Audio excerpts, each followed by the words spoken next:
Hi, we're here with Kevin Landry from New Horizons Computer Learning Center. Just finished a podcast with Kevin, and he said something prior to the podcast that really struck me as interesting in a new business that they've gotten themselves into. Talked about Active Shooter Mitigation. Kevin, tell me about that. Tell me what got you into that and what's it all about? A few years ago, actually, the day of the San Bernardino shooting, that happened in the building next door to our location out in San Bernardino. Okay. And we had people from that location in our facility for a training session that day. And we were very familiar with the businesses over there that were involved. They were clients of ours. So our office was on lockdown. It shook us to the core. I remember I was driving to a luncheon meeting with my bank, and I'm listening to this on the radio, and I'm listening to the location. I'm thinking, oh my gosh, that's my parking lot. And Wow. I called out there and realized that what was going on very quickly. We spent the rest of the day obviously trying to stay in touch with what was going on and making sure our people were safe. We found out later on that we lost some friends in the shooting. Mm. The following morning I was walking the dog, having a discussion with one of my coworkers who was with me, and we were chatting about the event. And I was expressing my frustration with how we don't have any opportunity in terms of preparation to deal with something like that. We read about it, we're shocked by it, but we don't do anything about it. And we're a training company. We train people on all kinds of things. We train people on internet. We train people on IT technology. We train people on leadership and development. We train people on sexual harassment training. Why can't we train people on what to do if there's an emergency like this? Mm-hmm. I spent the next 4 to 6 weeks writing a business plan on active shooter mitigation, how you could train people on this.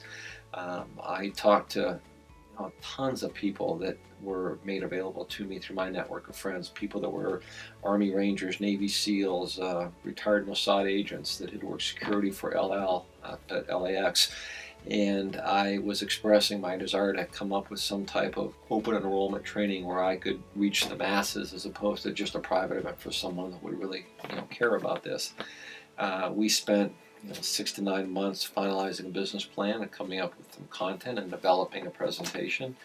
And it was a neat opportunity for us as a company to present an idea to the management team and to some key contributors and give them the why for and how comes of what we were going to do here, and give people an opportunity to work on developing the business plan, working on the curriculum development, working with the talent that did this because it was different from our normal business, but translating it to what we did as a training company.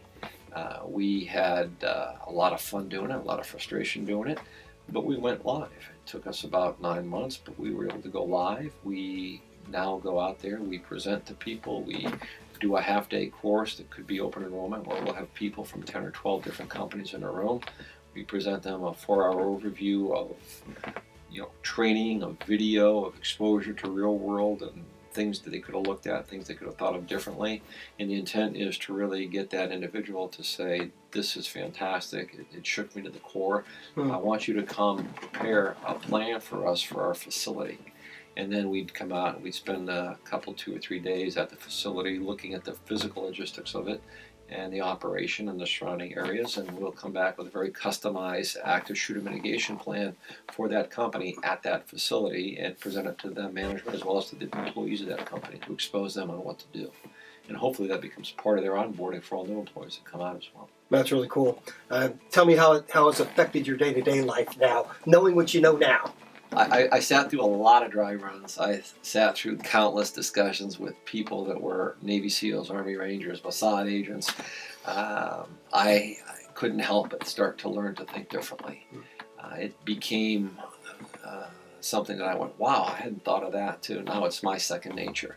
As I was telling you earlier, I was in Playa del Carmen on vacation a couple years ago. Sat down at a dinner, walked into the restaurant, they surveyed the area, and they said, well, how about this table? I looked at it and I said, how about that other table over there? I just was not happy sitting in the open. I wanted something a little bit closer to the wall. I wanted to see the doors. I wanted to see the entryways. I wanted to see the exit ways. So now your back's to the wall every time you sit in a restaurant? If I have my way, yes. Yeah. Yes. And you think differently when you're in public. You hear a noise. you're just much more aware, much more alert. I tend to look at what would happen. It becomes a fight, hide, or fight situation, and you have to be prepared to do one of those three things. Nice. Well, thanks. I appreciate the story. Thank you very much. My pleasure. Thanks for coming in today. Thank you, Scott.